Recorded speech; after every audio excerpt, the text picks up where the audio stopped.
I'm E.G. Marshall. The greatest discoveries are not of the new, but of the old. When the 15th and 16th century navigators discovered that the Earth was round, it wasn't because the Earth had suddenly decided to turn itself into the shape of a ball. The Earth has always been round. We talk about discovering the secrets of the atom, but all the forces that make up the atom have always been there. Therefore, what we call discovery is usually a matter of looking more closely and seeing more clearly. After all, the Bible tells us there's nothing new under the sun. No new birds, just new feathers.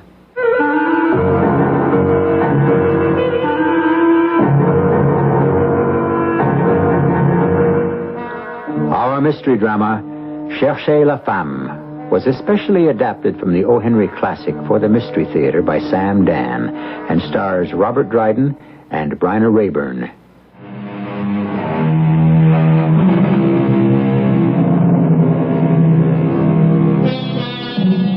William Sidney Porter, or O. Henry, as he was known to his readers, would have had a difficult time understanding women's lib. He would ask himself, why should women want to be equal? Were they tired of being superior? Ah, yes, women. They make your day, and they're not too bad at night either.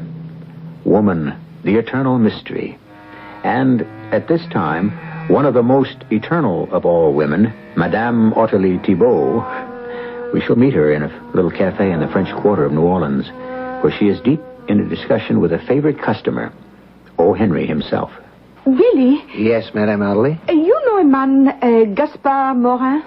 Gaspard Morin? No, I don't think so. Oh, he was a goldsmith. No. A jeweler? I don't think so. Oh, he's dead now. Oh, well, then it doesn't matter. Oh, how can you say it doesn't matter? He stole my money. He stole your money? $25,000. How could he steal $25,000? How? I let him. Now, what's this you're saying, Madame Ottilie? You let him? How did you let him? Well, you see, I am a woman, no? Yes. And he was a man. And a man, well, a good man, a woman, she will let him do anything. And you let him have $25,000? What were the terms? The terms? Yes, what was it? A gift, a loan? Oh, terms. Why to speak English? It was how do you say, investissement. Investment. Oh, that's what I said, no?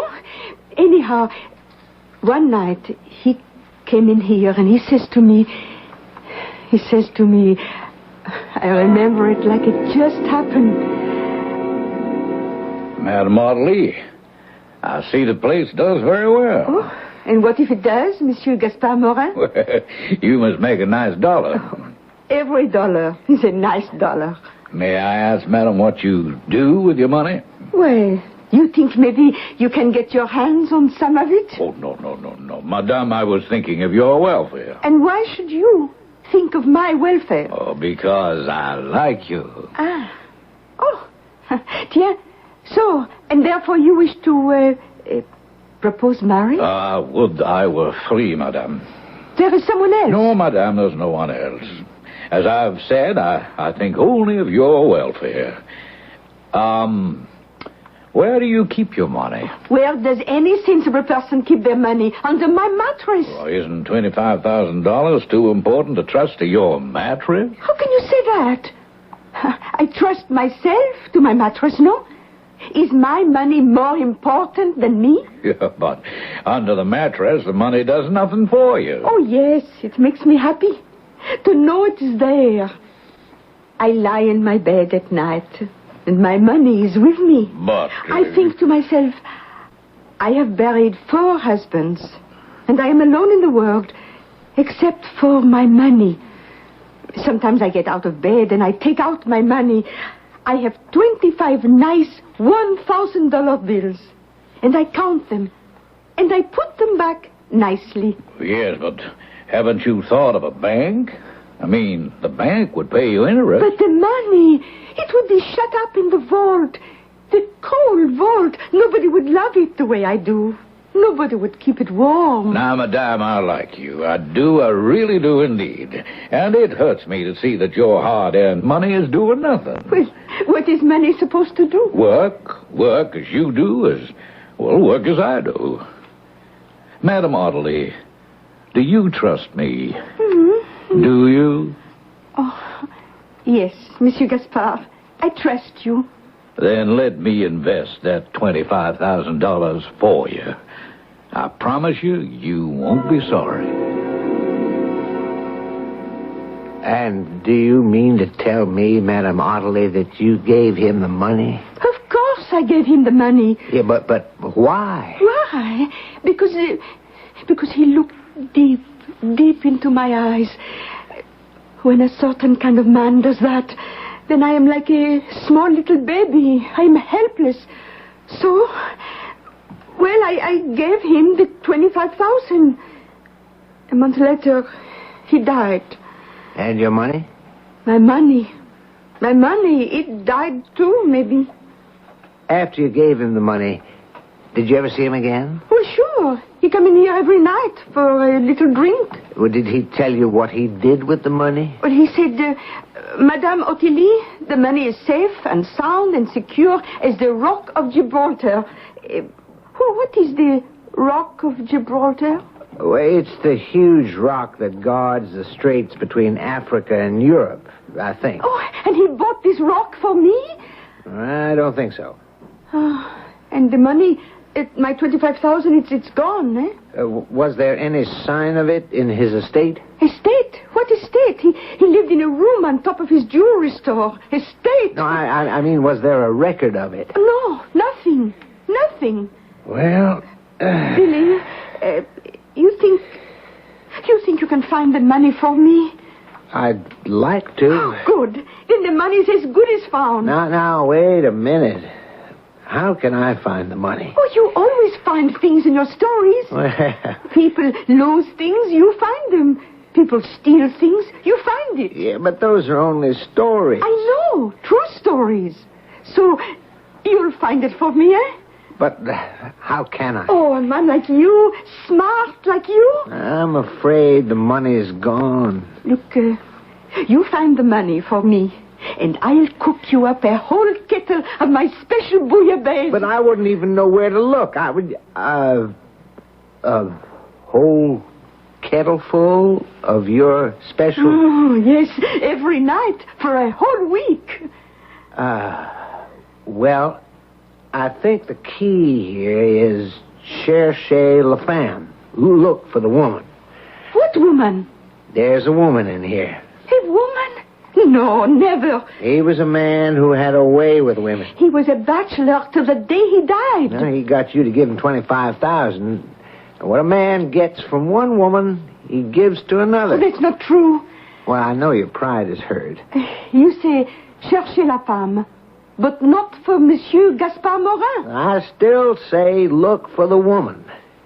You mean he never was known to spend time with women? Oh, yes, much of his time. Why, see? I'm right. You go to the number 19 on Bonhomme Street, and there you will see the sort of women whose company he preferred above all others.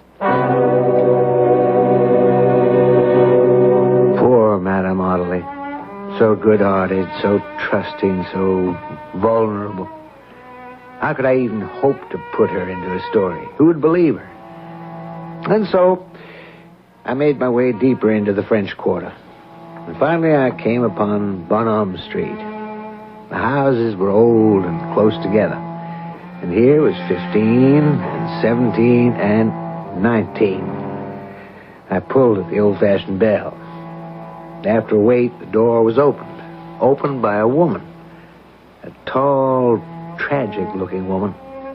But she wore the severe black gown and the stark white bonnet of a nun. Then I saw in a flash the crucifix on the wall and the faded letters, the Little Sisters of Samaria. Yes. Oh, excuse me, sister. I must have come to the wrong place. Are you sure this is the wrong place? Well, you see, I was looking for number 19. This is number 19. Well, then my directions were wrong. Why do you say that? Because I'm looking for information about a gentleman who most certainly would never have come to a place like this.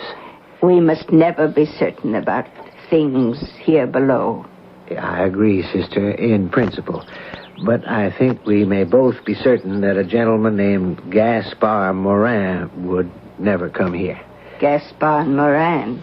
But he was a dear friend. He visited almost every day. Gaspard Morin, the late Gaspard Morin? The same.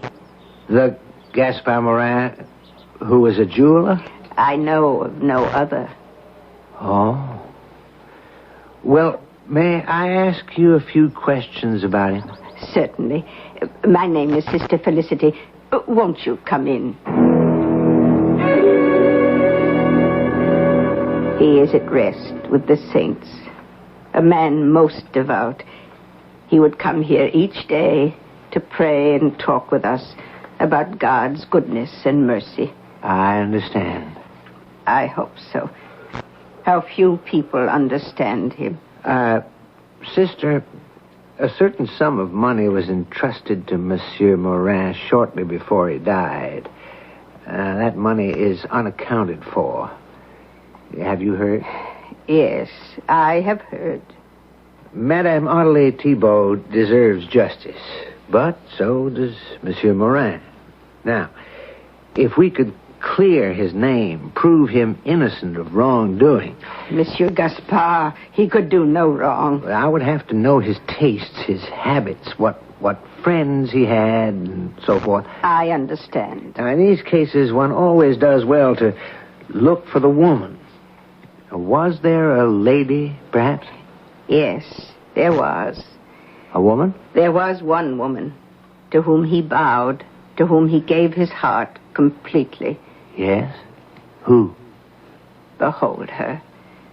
There, in front of you. In front of me was an alcove. A soft light pouring in through a stained glass window illuminated a statue of the Virgin in a color that appeared to be the purest gold.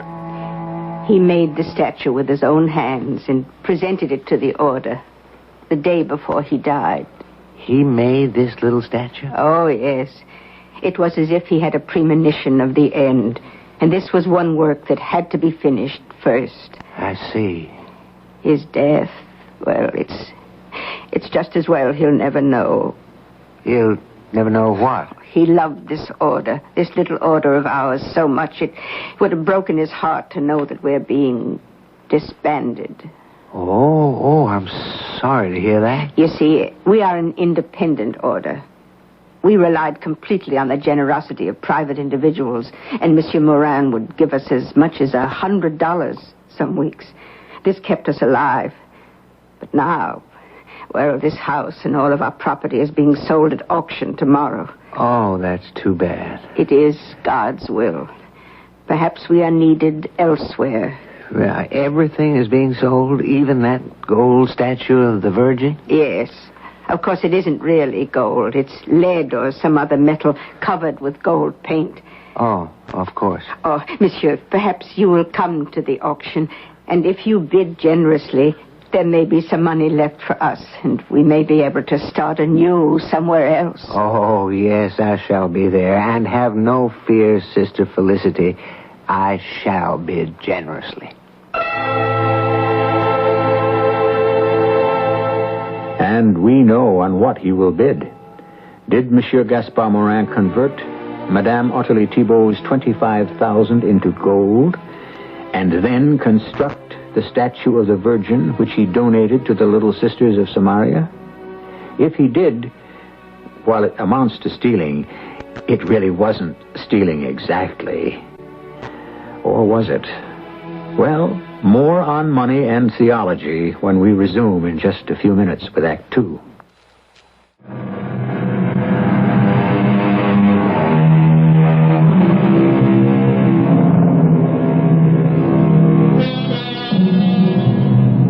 all that glitters may not be gold, there are times when gold itself doesn't glitter either. What is and what is not gold, and what price glitter, are problems that have plagued us all since the very beginnings of commerce. And it's a problem we face as our second act begins. What do you mean, this statue? Well, don't you see what he did? He bought $25,000 worth of gold with your money and made a statue of the Virgin. Oh. Now, the question is, what do you want to do about it? Do? You can let matters stay as they are, or you can decide you want your money back. So, Monsieur Gaspard, he made a gold statue of the Virgin. I told you he was a man with great holiness. Well, yes. So it was not for selfish things, not for women or for drink or the gambling. No, it was for the saints, for devotion. It was the gift of a heart that was pure. You could look at it that way. I will have my money back. Let him buy his forgiveness. Let him buy his glory with his own money. Come, we will get the statue. Yeah, but we can't prove it's yours. Everyone knows I gave him 25,000. But we cannot prove that this was how he used it. Then how can we prove? We can't. But we don't have to. We don't have to? They'll give us the statue? No, they'll sell us the statue. I told you everything will be sold tomorrow at auction. We'll bid for the statue. But will we get it? Of course. After all, who would want a little lead statue of the Virgin? I wish I could tell you about that auction. The auctioneer figured what he had could fetch maybe $10. And when he got an opening bid from a stuntman in the corner, he was ready to knock it down. But Madame Thibault stormed into the fray like a ravenous wolf into a chicken coop. I say $20. So? $25 for a statue like this. Well, she kept the pot bubbling and finally permitted herself to buy the statue for $50. We hurried out of the quarter to the busy business district and brought the statue to a very exclusive jeweler's shop. Yes? This statue...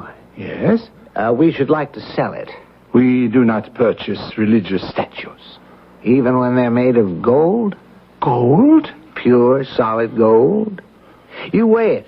See if it doesn't add up to at least $25,000. And what makes you think this statue is gold? Well, what makes you think it isn't? Because I know it is lead. Lead? Gold painted over lead. See? Oh, Chuck, put away the knife. It is the Virgin. What are you doing? You see? It slices almost as easily as butter all the way down. No. Then it isn't gold? My friend, that statement should be engraved in marble. But you said the statue, it was my gold. Well, I was quite frankly puzzled myself. What could he have done with the money? I decided to abandon all this hit-and-miss speculation and go about the thing scientifically. So, finally, I located Monsieur Gaspard Morin's lawyer. But, monsieur, what may I do for you? Monsieur Pinapass, I'm here about Madame Thibault's $25,000. Ah, yes. What is to be done? When I had to settle his estate, I discovered his assets just barely cover his liabilities. As far as the sum of $25,000 is concerned, there is no sign of it. But what could have happened to it? I'm sure I could not tell you. Now, Monsieur Pinapass, we had here a man, Gaspard Morin, who seems to have had no vices. Is that true? Ah, true. And almost no pleasure either. How could such a man go through $25,000 in less than a month? Oui, monsieur, it seems to present a difficulty. I say, cherchez la femme. Monsieur Gaspard? Oh, my dear sir. Oh, he held a magnetic attraction for women. Could he have been leading a secret life? No. His life was an open book. Exactly my point. What are you saying? Suspect any man whose life is an open book. But, my dear sir, such a man's actions are there for all to read. Now, you say his life was an open book, but could you swear that it wasn't written in a secret language? A secret language? A code. Where he used certain words to mean things that only he could understand. Oh. He wanted everyone perhaps to think of him as a devout, hard-working person. But what? Who knows what smoldered underneath? What dreams, thoughts, desires. This is the thinking of a novelist, of a writer of stories. This is the stuff of fiction. As opposed to the stuff of life. You, sir, are a man of creative fancies. I am an attorney. I deal with the realities. But it is the reality of life that is interesting and dramatic, not the fancies of fiction. To even imply that sober, serious, hard-working, devout Gaspard Morin might have been leading a secret life. Well, why is that so far-fetched? Why? Because, well, now that you mention it, why indeed? Who is to say he did not lead a life that none of us knew anything about? Who is to say there were no vices? Well, they don't necessarily have to be vices. Oh, they do. How are we to know that Gaspard Morin was not the most debauched, depraved... Oh, well, now, I didn't mean to go that far. Now, you were his attorney. You knew him well. I was his attorney, but no one knew him well. Think. Do any names occur to you? Names? Try to remember. Before he died, did he speak of anyone new or strange? Monsieur, I'm not sure I know what you mean. Did he seem excited in any way? Excited? Well, no. A name he might have let drop? Well, how little we know about the next person. Monsieur Penepes, I know you're an attorney and that you're not at liberty to discuss privileged information. Oh, Gaspard. Oh, you old dog. And it might seem to you that I, a stranger, am taking liberty. But believe me... What? Why, there. That is the name. The name? Well, you ask for a name he might have uttered before he died. A strange name. A new and unknown name. Yes? But you just said it yourself. Liberté. Liberty? Miss Liberté. Miss Liberty? He was dying, and he motioned for me to bend closer, and he winked at me, and he said, Pinfess, I have left everything in the hands of Miss Liberté. Miss Liberté, I replied. And pray, who is Miss Liberté? Yeah, well, who is she? He was about to tell me. What happened? Nothing happened. Or from his point of view, everything happened. He died. Oh. And so, I am afraid we shall never know who Miss Liberté is. Well, our course is clear. We have to find this Miss Liberty. Ah, yes? And when you find her? Get the money back. My friend, how? You have no paper, no documents, nothing to prove the money belongs to Madame Thibault? This Miss Liberty, whoever she is, could simply laugh in your face. Monsieur Penepes, do you know Madame Thibault? Ah, yes? Do you think she would have any trouble getting back 25,000 of her own dollars, proof or no proof? Frankly, no trouble at all.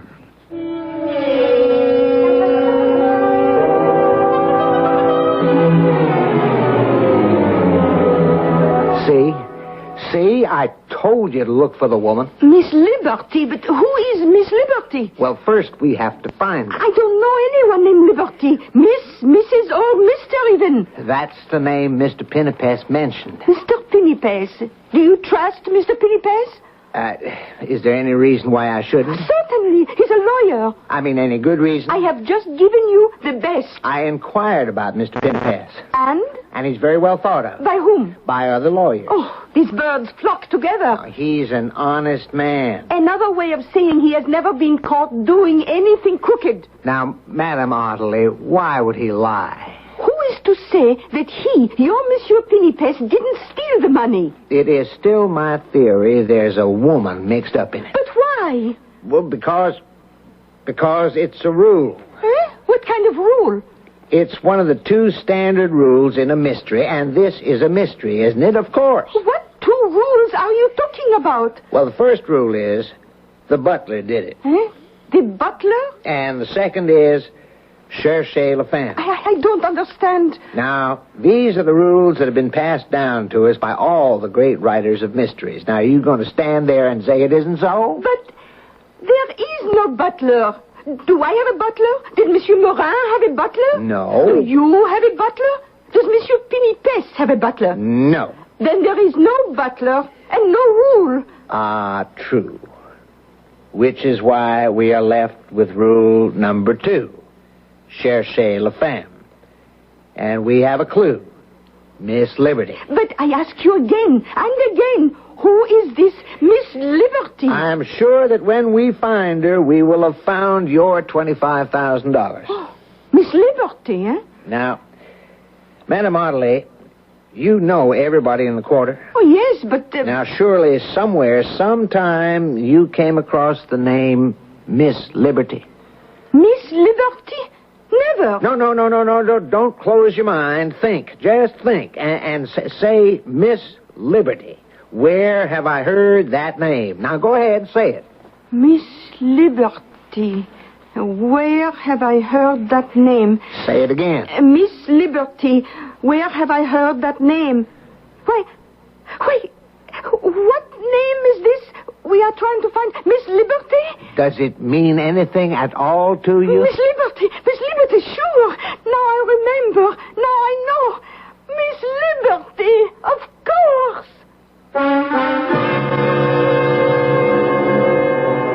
Maybe this isn't the time you would pick to lower the curtain on the ending of an act, but we, on the other hand, want to make sure that you stay fresh and keyed up for our messages. So, Act 3 in just a few minutes.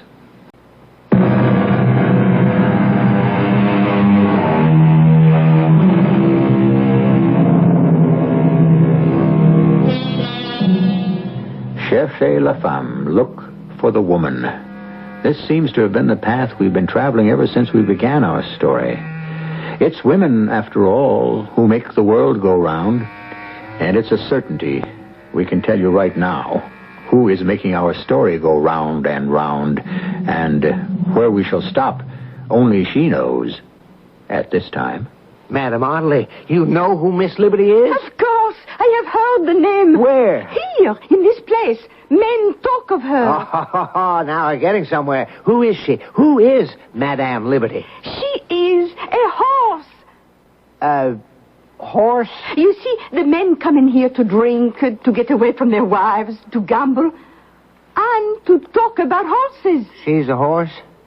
But And they all speak of this Miss Liberty. She runs at the racetrack. A racehorse? Can it be? Did he bet on Miss Liberty at the racetrack? Did he? If he did, then your money is surely gone. That's the end of it. Oh, no. I will not believe he gambled on a horse.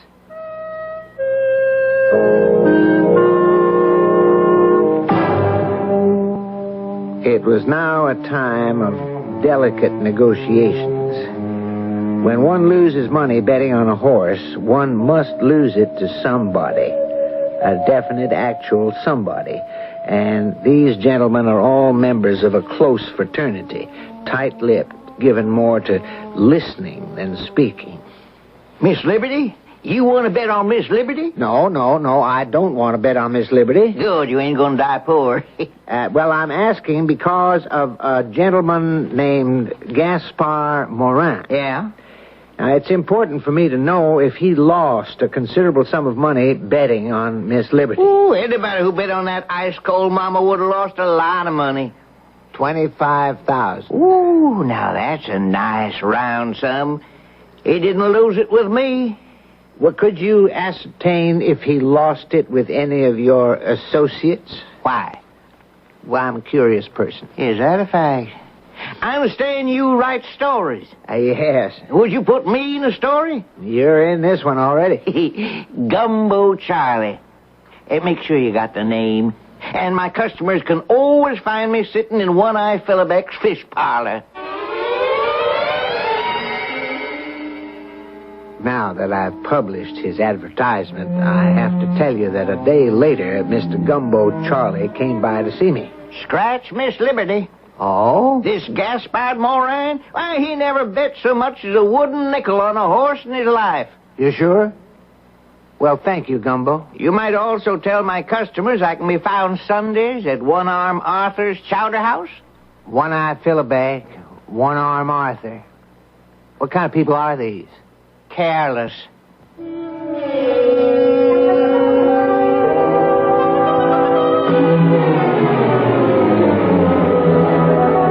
Well, that idea fizzled out, too.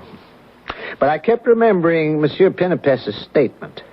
Monsieur Morin said to me, I left everything in the hands of Miss Liberty.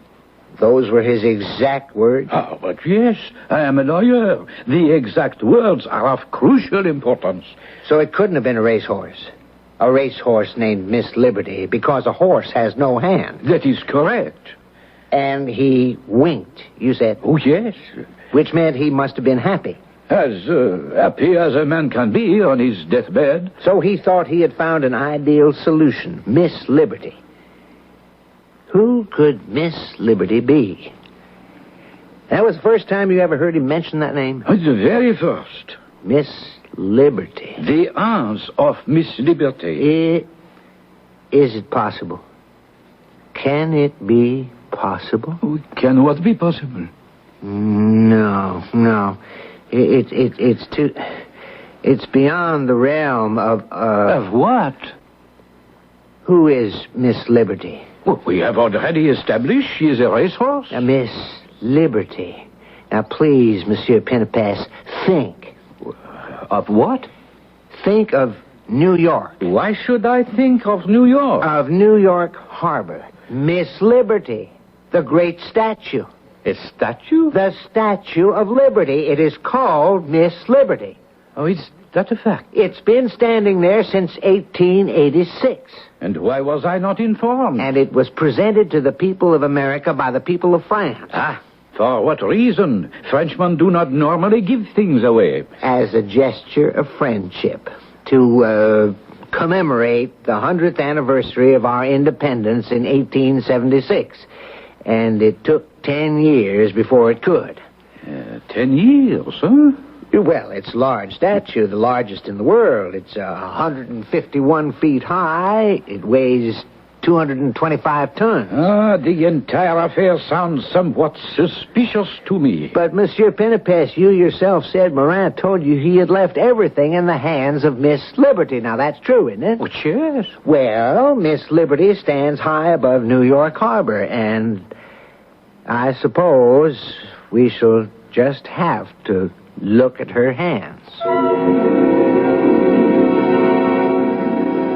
What can I do? I'm the prisoner of a logical mind. A man is entrusted with a sum of money. On his deathbed, he says he left it in the hands of Miss Liberty. Miss Liberty is the famous statue in the harbor of New York. Well, like it or not, reasonable or not, the clue had to be followed to its logical or illogical conclusion. I boarded a train to New York City. I discovered that the statue was in the custody of the War Department. Through a friend of a friend who had a friend, I was introduced to Colonel Ramrod. Look at the statue's hands. Well, sir, You realize that her hands are some 300 feet above the water. Yes, sir, Is it necessary that you look at her hands? Absolutely necessary, sir. May I ask if there's a reason? Well, I'm trying to recover Madame Thibault's $25,000. Oh, you've mentioned two good reasons. A woman and money. On his deathbed, he said he had left everything in the hands of Miss Liberty. Well, how do you get up there to do it?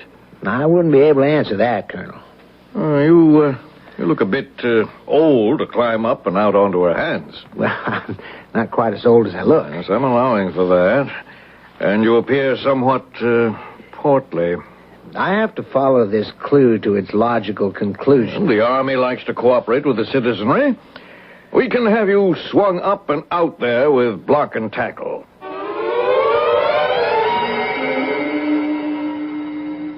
I'll tell you why I did it. True, I wanted to help Madame Thibault, and I told myself that the bouillabaisse was more than worth any risk or hardship. Yes, that's what I told myself, but the truth, you see, the realists were coming to the fore in literature. De Maupassant, that crowd. And I wanted to show everyone that old William Sidney Porter could be as real as any of them. After all, who else would hang suspended 300 feet above the cold water of New York Harbor as he carefully scrutinized the hands of the Statue of Liberty? And what did I find? Exactly what I had expected to find. Nothing. But the game had to be played till the final out in the last inning. And so I returned to New Orleans, sick at heart, weary in spirit, and hungry for a supper of bouillabaisse that I knew I would never get to eat. I made my way to Madame Ottilie Thibault's cafe. Now, Madame Ottilie, think. We try to think, did Monsieur Morin ever say anything at all about what he would do with the money? Oh, he said this and he said that, and I couldn't understand one word. Well, there's a woman in this thing somewhere, but I can't find her. Oh, you mustn't bother your head anymore. The money, it comes and goes. And listen, because you have been one good friend, I have a surprise. You come back with me. Where? To the kitchen. Where else? Come, I have a surprise. Well, it wasn't a surprise long.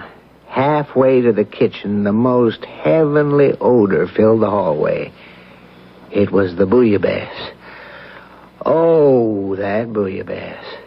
I sat down at the kitchen table, eager, expectant, hungry. You work hard. You deserve reward. Now, you will eat bouillabaisse as much and as often. Madame Ottilie, what can I say?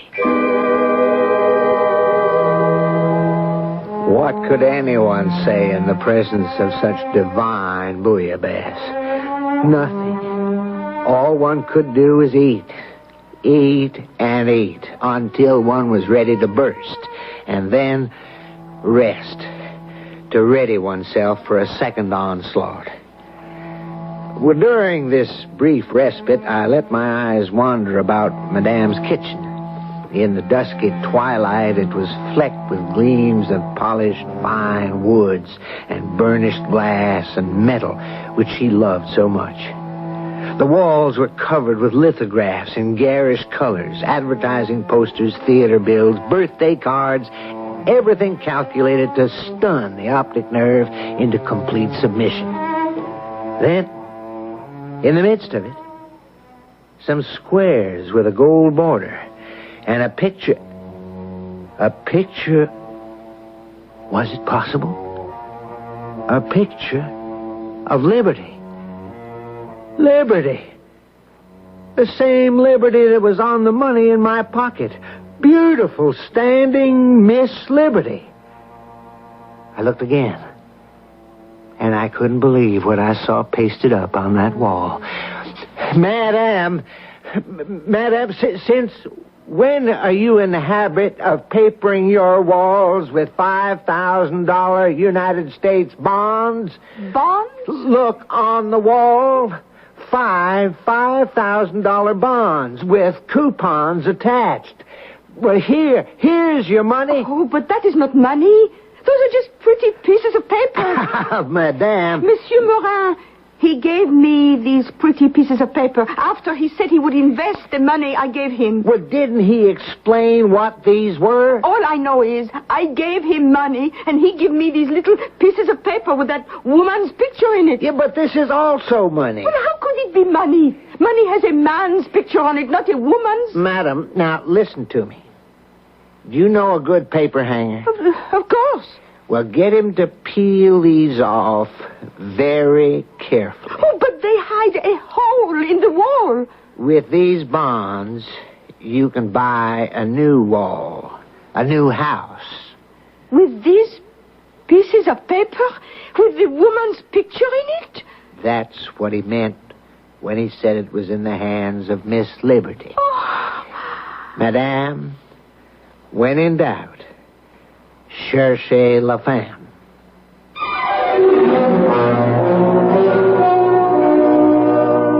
Yes, cherchez la femme. Look for the woman. Always look for the woman. For, as a philosopher once said, without a woman, what enterprise could possibly be worth the trouble? In addition to looking for the woman, look for me, for I shall return in a few minutes.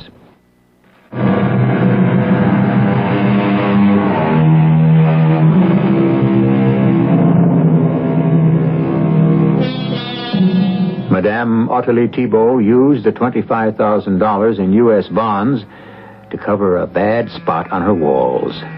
And there they were, pretty to look at, decorative, useful. You may say that's rather expensive for a wall covering, but can you think of many people who spent $25,000 on projects that brought them far less satisfaction, pleasure, and use? Our cast included Robert Dryden, Bryna Rayburn, Ian Martin, and Bill Griffiths. The entire production was under the direction of Hyman Brown. This is E.G. Marshall inviting you to return to our Mystery Theater for another adventure in the macabre. Until next time, pleasant dreams.